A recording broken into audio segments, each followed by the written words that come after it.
Olá, povo lindo, bem-vindos a mais uma aula. Hoje o assunto é Segunda Guerra Mundial. Bora lá?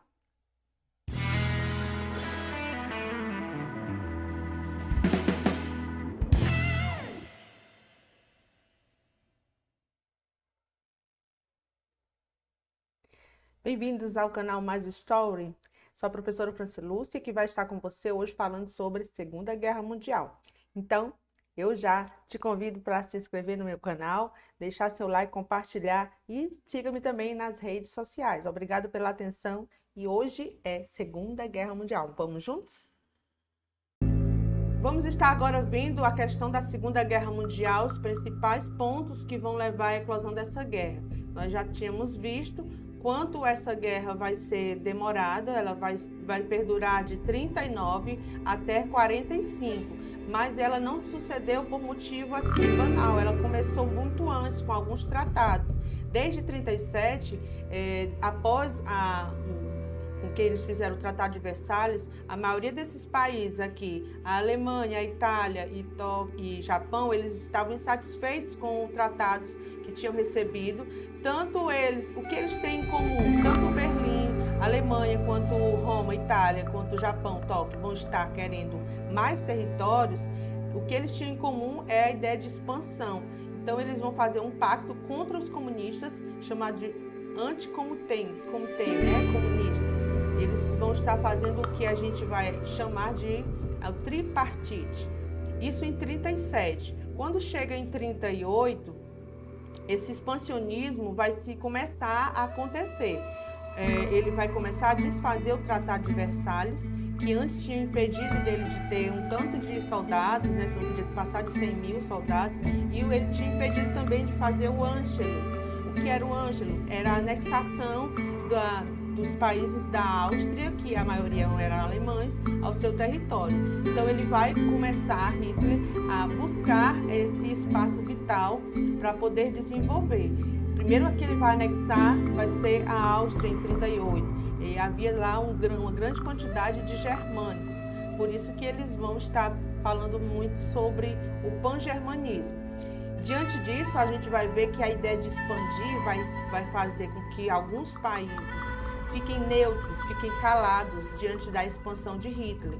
A propaganda nazista vai passar a ideia de prosperidade e muitos vão ver em Hitler a ideia de crescimento, de sair da crise e vão passar a apoiá-lo. Então, primeiro aqui a Áustria vai passar a ser da Alemanha, vai voltar para a Alemanha e os austríacos vão ver isso uma coisa boa. Não vão se abster a essa imposição. O governo alemão ele vai também querer outros territórios e esse território vai ser Sudete, na região da Tchecoslováquia, e com um tratado chamado Tratado de Munique, tanto ingleses quanto franceses vão ficar caladinhos, não vão falar nada, porque afinal de contas eles querem evitar uma outra guerra, e vão ficar fazendo a tal da política do apaziguamento, e vão fazer vista grossa para essas anexações que o Hitler está fazendo. Então, diante disso, no mapa você vai vendo aqui que os Sudetes agora vai passar a ser também da Alemanha. Só que ele vai romper com um acordo, tempos depois ele vai ocupar o resto todo da Tchecoslováquia e vai fazer com que a maioria dos europeus critiquem a ideia da política do apaziguamento. E aí nós vimos como Hitler vai sendo bem sorrateiro, a política dele é de expansão, então ele vai adiante nas suas ideias e vai assinar, porque ele é um ótimo estrategista, ele sabia que se tivesse uma guerra com a União Soviética, ninguém ia ficar a favor dele, e tanto o Stalin também sabia que se tivesse uma guerra, os outros países franceses, ingleses não iam ficar do lado dele, então ele achou melhor fazer esse acordo. Então, esse acordo foi feito, um pacto germânico-soviético de não agressão mútua, da qual os alemães prometeram dar alguns territórios da Polônia para a União Soviética e o contrário também, eles iriam estar dividindo a Polônia com eles. Acontece que é deflagrada a guerra quando a Alemanha era o próximo território a ser anexado. ele já tinha feito um acordo com os franceses, os poloneses já tinham feito um acordo com franceses e ingleses que se o Hitler tomasse o poder, eles deveriam vir em sua ajuda, e foi isso que aconteceu. 1º de setembro de 1939 vai acontecer a invasão da Polônia em busca da cidade de Danzig, do corredor polonês, e eclode também aí a Segunda Guerra Mundial. França e Inglaterra declaram guerra à Alemanha, dando início à Segunda Guerra Mundial.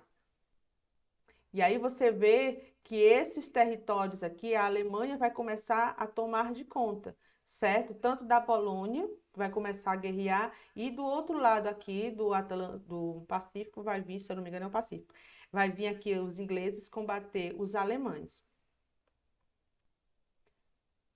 E aí, em 40, a maioria, em setembro de 39 a 40, essa guerra vai ser assim avassaladora para os lados do eixo, que é o eixo Berlim, Tóquio e Roma, contra os aliados, que vai ser Inglaterra, França e mais tarde Estados Unidos, né? E nós vamos ver que depois vai surgir uma guerra que vai trazer mais países. Então, a princípio, ele vai se limitar a combates mais navais, eles vão avançar e os franceses e ingleses vão aguardar uma ofensiva alemã. Parecido com o que tinha acontecido na Primeira Guerra. Muitos deles estavam se preparando para a guerra de trincheiras, só que nisso não aconteceu. A França vai ser logo tomada, e isso vai ser a grande vitória de Hitler, porque é uma revanche muito grande que ele vai estar fazendo diante do que aconteceu na Primeira Guerra Mundial. Então, logo, até 40, os franceses vão estar sendo derrotados. E o próximo passo agora seria investir contra os ingleses. Então, os primeiros anos de guerra foi só de vitória para os alemães. Observe aqui no mapa, essa parte azul escura só pertencia ao Reich, né, ao Império Alemão. O azul em tom mais leve, áreas de ocupação alemã, e os aliados vão estar também sendo feitos de fantoches aqui nesse azul mais claro, ou seja, quase toda a Europa já estava sendo dos alemães. E os que está representado de vermelho era a área mantida pelos aliados. E observe como eram poucos, né, do grupo dos aliados. Só a União Soviética de um lado ali que estava nula, no momento ela estava neutra. E aqui nós temos poucas áreas verdes, que é áreas mantidas pelos aliados, na verdade, o verde. E, como falei, a maioria desses países aí estavam temendo o avanço dos nazistas e temiam qualquer fato que pudesse acontecer se fosse contra ele. A tática principal dele foi a Guerra Relâmpago, da qual eles iam com explosivo, iam destruir áreas de defesa, áreas de comunicação, ferrovia. Depois eles passaram a recompor, começar a ofensiva com tanques, sufocando a resistência. E depois eles vinham, mobilizavam tudo, dominando o território com motos, tropas de defesa. E aí você vê na animação que primeiro vai com os bombardeios aéreos, destruindo as tropas a questão das comunicações, e isso vai fazer com que a maioria das pessoas não se comuniquem mais. Foi uma tática muito inteligente. Depois que vai destruindo todas essas camadas, lá vem os tanques com tudo invadindo com força e tomando o inimigo. E essa tática foi inovadora, a tática do Blitzkrieg, né, a guerra relâmpago, que vai fazer com que Hitler seja vitorioso durante os primeiros anos da guerra, todos os anos, e todo mundo já achava que ele estava já vitorioso no seu plano. Então, esse plano de expansão também estava acontecendo lá do outro lado do Pacífico. Com a Primeira Guerra, o Japão ele ficou sem partes financeiras, né? Ele vai começar a se agravar e vai buscar territórios que possam estar trazendo recursos para eles. E o primeiro lugar vai ser a Manchúria, que ele vai estar invadindo. Depois, porque lá tem muito petróleo, tem minerais, tem ferro, e esse movimento vai ajudar muito eles a crescerem. Eles vão dominar toda essa área aí da Coreia, e em 1940 eles invadem a Indochina francesa, e é com isso que vai entrar os interesses dos Estados Unidos, que vão ver a ameaça do Japão com relação a muitas ilhas do Pacífico. Então, Diante disso, nós vamos estar analisando as razões que vão levar ao expansionismo do Pacífico, vão ser tomados pelos japoneses, chegam nessas ilhas, nessas várias batalhas que vão ter ao longo do tempo, até chegar na Indochina francesa. Várias batalhas, em 1942, Batalha de Midway, Batalha de Pearl Harbor, é que nós vamos estar analisando, é o motivo pela qual os Estados Unidos vai estar entrando na guerra. O que todos temiam aconteceu. Hitler, ele ficou contra, ele rasga o tratado que ele tinha feito de não agressão para com os soviéticos. E em 41 ele vai iniciar uma invasão contra a União Soviética, matando vários civis, militares, e esse avanço foi muito rápido até se aproximar de Moscou. Essa ideologia, que a principal que ele tinha dentro do seu partido, era de anticomunismo. Então, ao invadir isso, também vão ter razões econômicas. Lá é uma área rica em petróleo, nessa região do Cáucaso. A gente vai ver também aqui que das principais batalhas que vão ocorrer, a de Leningrado vai durar um bom tempo, mas eles vão fazer um cerco sobre Leningrado de 900 dias, se eu não me engano, 900, acho que é 900 dias, e vão começar a voltar já com outras investidas até chegarem a Moscou. Mas a tática principal que os soviéticos vão usar é a mesma usada na época de Napoleão, tática da terra arrasada, da qual eles vão destruindo todos os lugares que têm mantimento para que os nazistas não consigam se reabastecer, não, né, tanto de comida quanto de munições, né? A população da capital foi beneficiada pelas chuvas que transformaram as imediações de Moscou em pântanos. Então, aí houve muitos equipamentos que estavam de um lugar, passaram aí para outro, para que os nazistas não conseguissem se recompor durante a guerra. Isso, gente, a partir de 41 vai ser o princípio do fim das investidas do nazismo, porque ele vai começar a ter derrotas, né? E aí, do mesmo ano, lá no Pacífico, o ataque naval a Pearl Harbor vai ser o motivo pela qual os Estados Unidos vão estar declarando guerra e entrando na guerra. Roosevelt, ele vai convencer o Congresso a entrar contra os japoneses, né? E ele vai passar a declarar guerra às potências do eixo e vai estar contra todas essas manifestações nazistas. Então, agora do outro lado vai estar dos aliados franceses, ingleses, Estados Unidos, e mais tarde nós vamos ter a União Soviética, que nós vamos estar vendo que ela também está sendo vítima dos nazistas. Uma tática muito usada durante esse período de guerra contra os japoneses vai ser os kamikaze, vai ser os pilotos suicidas que, vendo que não tinham chance de sobreviver, muitos vão se empenhar em se chocar contra as naves do inimigo. Isso vai causar um maior dano muito grande psicologicamente em muitos japoneses que não se rendem a nenhum custo. E aí a gente vai estar analisando que isso vai deixar os Estados Unidos enfurecidos. O avanço dos aliados vai estar tanto na Operação Tocha, que vai ser contra-atacando do lado da África, quanto vai ser para estar restabelecendo o poder que os italianos estão perdendo, lá no norte da África. E a gente vai facilitar também, quando eles dominarem a parte norte da África, a entrarem pelo sul da Itália e retomarem o poder. Isso vai ser o contra-ataque dos aliados, que vão ver essa possibilidade de voltar-se no poder. E aí nós estamos vendo aqui que essa tarefa central, ela vai querer tomar essa parte norte da África que estava tomada pelos nazistas, para que depois disso pudesse entrar na Itália e retomar o poder na Itália. Falar da Segunda Guerra e sem falar na entrada no Brasil é esquecer, né? Não podemos esquecer. O Brasil vai entrar na guerra nesse mesmo período, né? Em 41, as maiores investidas dele vão ser contra os italianos. Vai ser durante o governo Vargas. No começo ele passou a ser neutro. Depois, os Estados Unidos queriam uma permissão para instalar uma base naval, uma base militar lá no Nordeste do Brasil.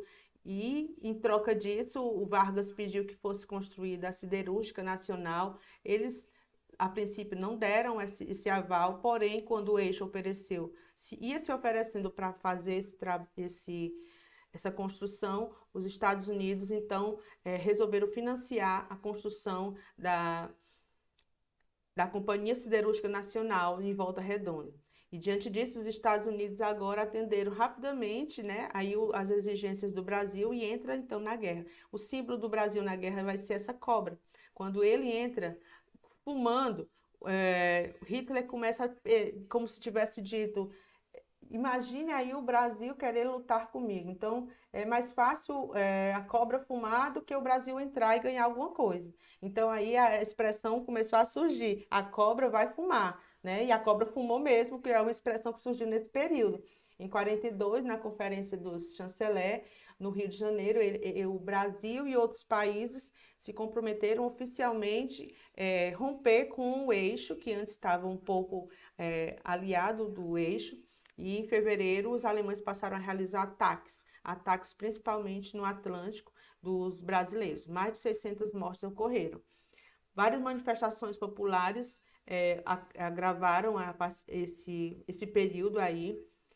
Getúlio Vargas ele declarou guerra ao eixo em resposta a essas investidas nazistas e chamou a FEB, Força Expedicionária Brasileira, e as Forças Aéreas Brasileiras para investir na guerra, certo? E a cobra fumou, né, Pedro Henrique? Continuando aí, a Força Expedicionária Brasileira eram chamados soldados pracinhas, né? Encontraram dificuldade com o inverno que tiveram, e a falta de preparo, mas eles foram mais ou menos 8 meses de conflito, 20 mil prisioneiros, também eles sofreram baixas, mais ou menos 500 mortes, aproximadamente. Mas, no mais, ele foi feliz na sua investida, certo? Eles foram bem recebidos como heróis, com desfiles nas cidades brasileiras. A Batalha de Stalingrado foi outra investida que os nazistas fizeram, e foi o início do fim. A maior batalha durante a Segunda Guerra Mundial foi contra essa cidade que para ele deveria ser tomada a todo custo, recebeu o nome de Stalin, né? Batalha de Stalingrado. Ela estava numa região muito difícil do Cáucaso, e sendo muito importante eles entrarem, porque também tem muito minério, muito ferro, eles entrarem ali. Então, dominar Stalingrado significava controlar a indústria e estrangular o país de forma assim econômica. Então, foi uma investida muito grande, principalmente que lá eu também queria derrotar os eslavos, as pessoas tidas como inferiores. As batalhas foram cada vez mais violentas. O primeiro ataque da terra alemã aconteceu em 13 de setembro, e os alemães enfrentaram por mais de 2 meses uma terrível resistência soviética. Essa resistência soviética vai fazer com que, pela primeira vez, haja um recuo dos alemães diante das investidas de guerra, né? Então, lutaram, resistiram até poderem, mas eles teve que recuar, não conseguiram avançar, e começaram a dar a volta para trás. E foi o princípio do fim.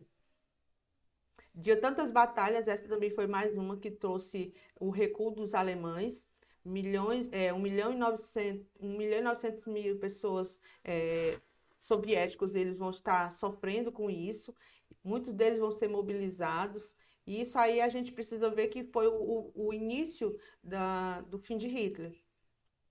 Como é apenas uma revisão, a gente precisa fazer uma parte mais sucinta.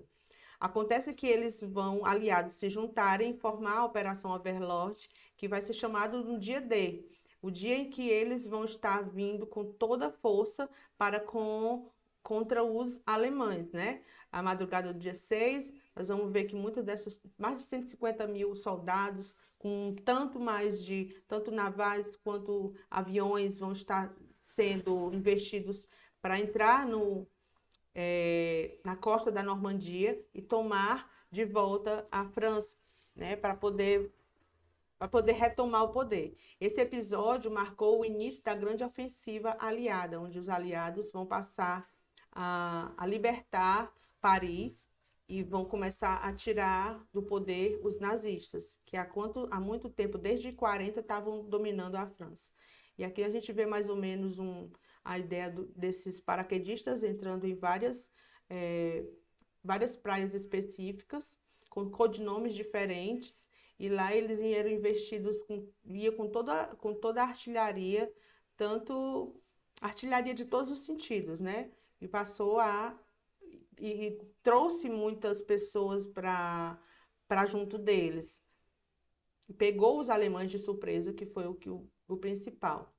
Os soviéticos eles então vão para as fronteiras alemãs em 45. Stalin vai organizar uma nova ofensiva, fechando o cerco na capital de Berlim e foi duramente bombardeada. Mesmo com a forte resistência, 100 mil soldados obedeceram à ordem de Hitler e as forças soviéticas eram numericamente superiores. Hitler vai se suicidar no dia 30 de abril, junto com a esposa Eva Braun, e se rende em maio e Berlim, enfim, se rende em maio de 45.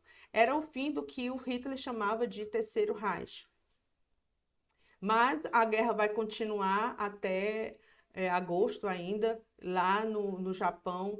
Muita coisa ainda estava rolando, o avanço japonês estava muito forte, os Estados Unidos atacaram de várias formas, causaram o maior número de perdas, né? Tomaram vários territórios japoneses. Só em agosto, diante da recusa, da rendição, que foi tomada uma decisão muito polêmica na história, que foi o bombardeio com as bombas atômicas na cidade de Hiroshima, no dia 6 de agosto, e no dia 9 foi na cidade de Nagasaki. E isso era como se estivesse dando um recado para os soviéticos de que eles também tinham poder de destruição, porque nesse período aí a União Soviética já tinha tomado Berlim, fincado a bandeira soviética lá em Berlim.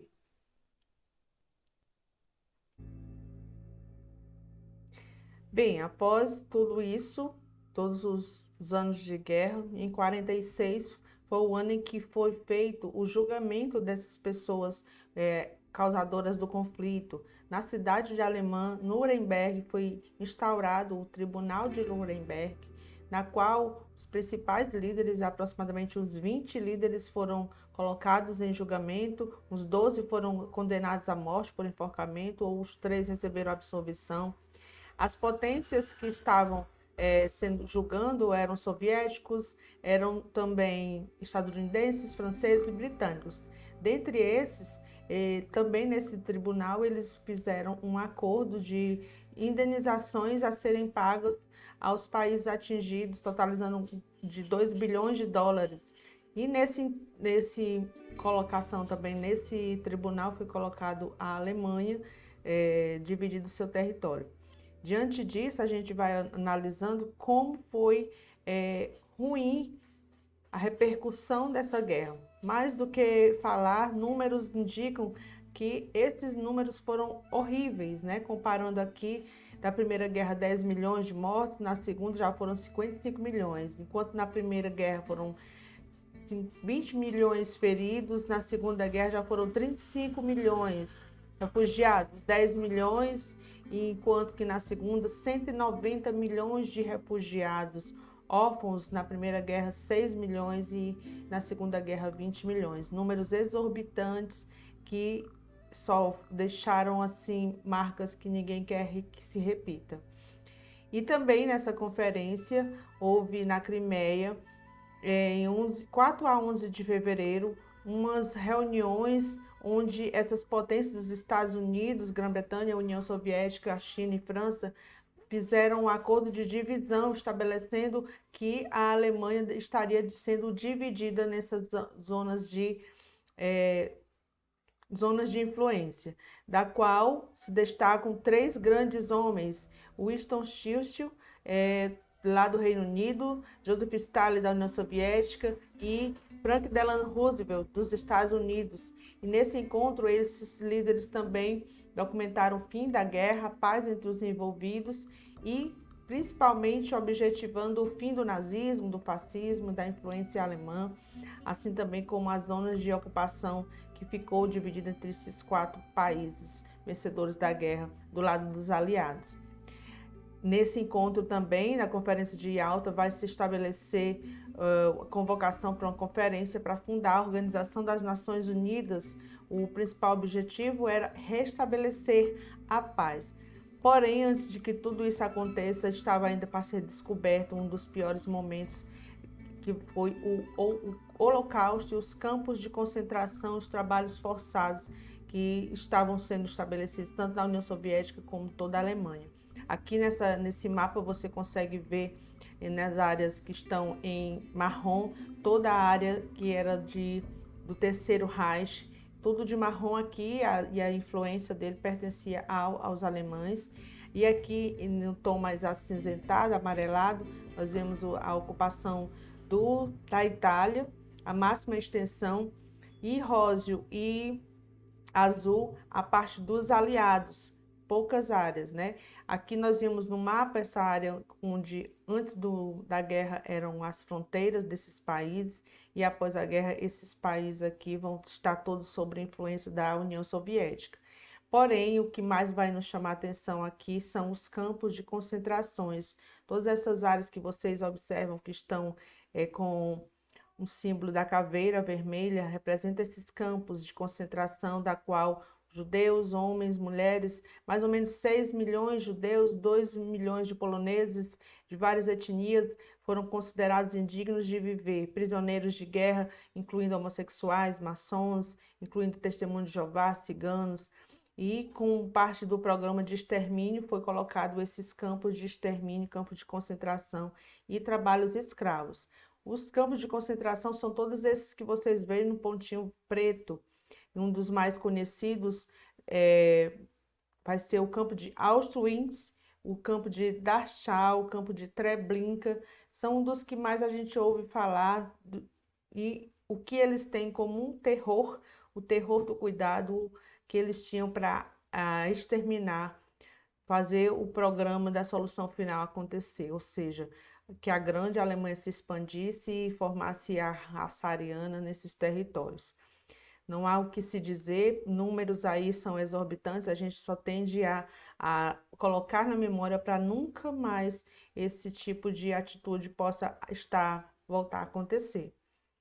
E ali, além desses campos de concentração que existia na Alemanha, e também existiam os gulags soviéticos, campos de trabalho forçado, onde milhares de pessoas também, 5 milhões de prisioneiros de guerra soviéticos foram colocados em trabalhos forçados, né, em campos de extermínio, lá também em péssimas condições de vida, abaixo de zero, e foram colocados também civis repatriados. Os gulags a serem verificados foram especialmente localizados após o fim da guerra e após esse extermínio de tantas pessoas.